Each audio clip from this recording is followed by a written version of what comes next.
America's pursuits are at that time, which many times natural resources or domination.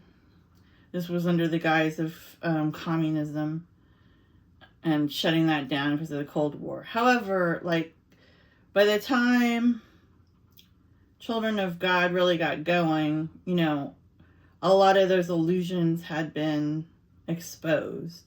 And so it was a heavy hitting recruitment time for them, because they knew there were all these young people who were not going to go do that,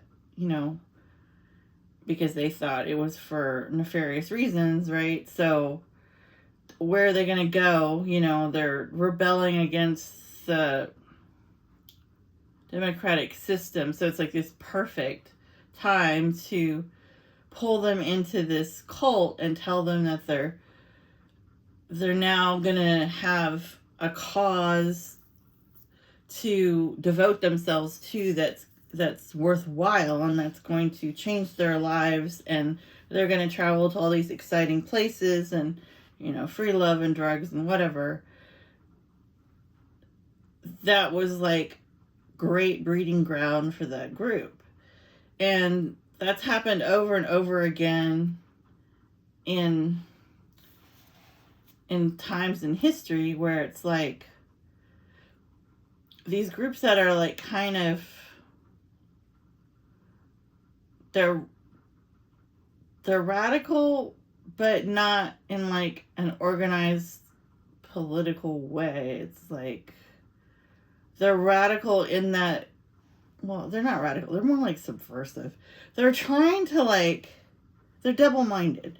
They're trying to do one thing and then pose as something else, right? So it's like, actually the cult leaders are driven by sex, power, and money, right? And they're usually malignant narcissists who believe they're the prophet of God. They believe that they're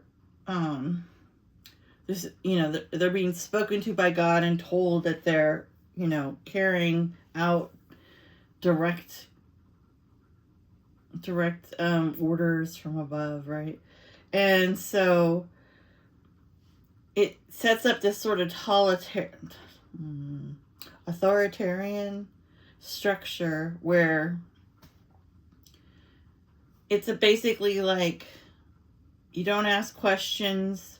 They do this weird thing where it's like they do this sort of soft recruiting where it's like